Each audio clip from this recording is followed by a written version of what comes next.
Get ready for high-speed action, because Jorge Martin is setting his sights high in the MotoGP title fight.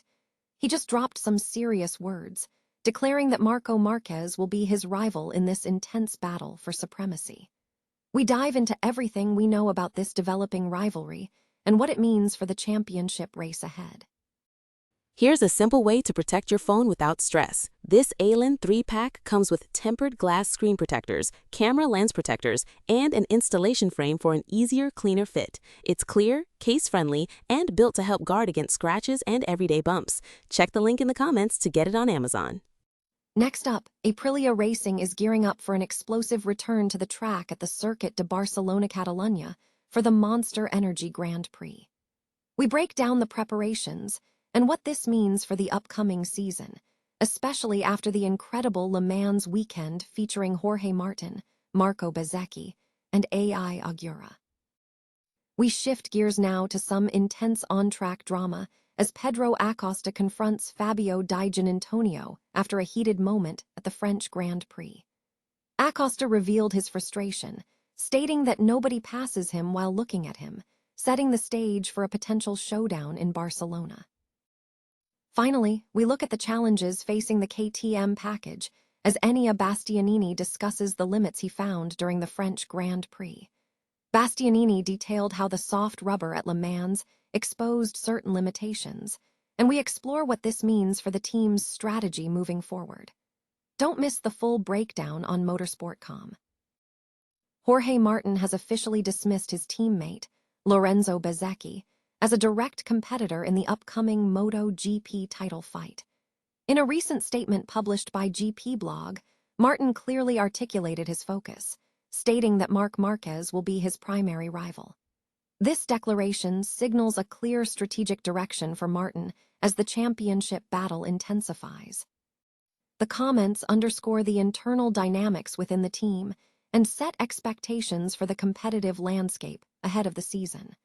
Further developments regarding the title race are anticipated as the season progresses.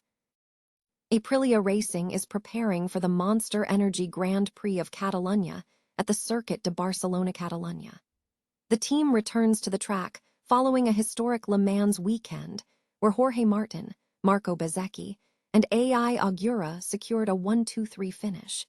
The event will be preceded by the second official tests of the season, scheduled for Monday at the Catalan circuit.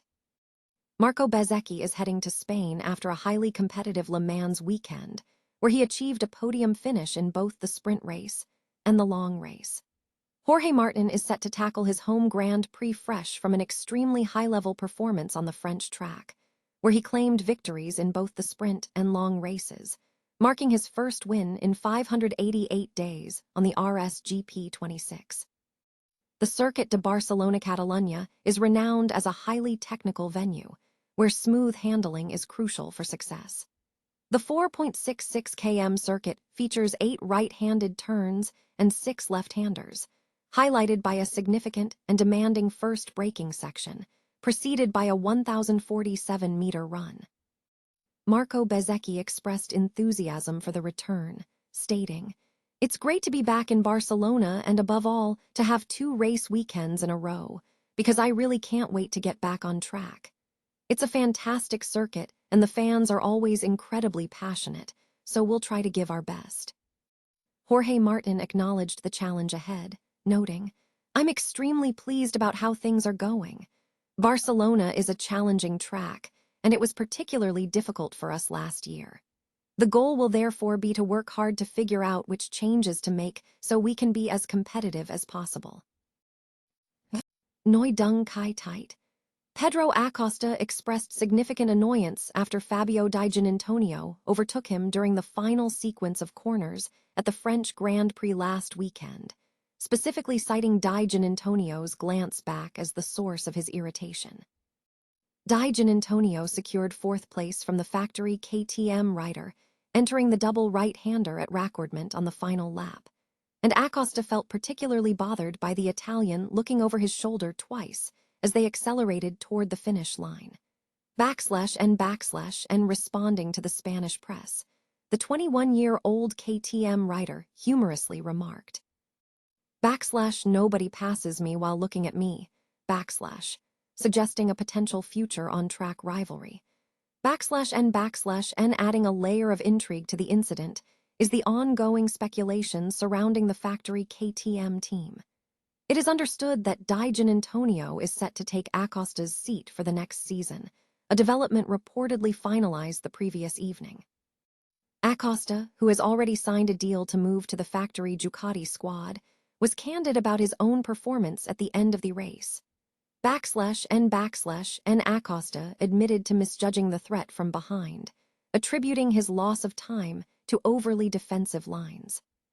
He stated, maybe fourth place was what I could have secured, but I thought Di Giannantonio was closer than he actually was, and I went to defend myself more than necessary. And when questioned about his frustration with Di Giannantonio during an English briefing, Acosta focused on his strategic misjudgment. He concluded by acknowledging his error, saying, anyway, today was my fault because I was thinking that he was much closer, and I was maybe too defensive, or defending too much. And then, I ed up the whole lap, let's say. But anyway, one position more, one position less was not going to make a big difference. MotoGP rider Enea Bastianini has voiced concerns about the performance limitations of the KTM package following a recent crash during the French Grand Prix. Bastianini stated that his recovery to 7th place at the Tech 3 home event exposed specific constraints with the bike, particularly concerning soft rubber usage. The issues began during qualifying on Saturday at Le Mans, where a crash dropped him to 14th on the grid, which consequently hampered his chances of reaching Q2. He sustained another crash during the sprint session. Speaking on Sunday, Bastianini acknowledged the difficulties encountered during the race. He noted that the soft tires on the rear made it challenging to push the limits, citing movement that made it difficult to manage. He also admitted that his pace at the end of the race was not at his usual level. Despite these setbacks, he expressed satisfaction with the result, emphasizing that securing a good position at the home Grand Prix was a positive outcome for the team.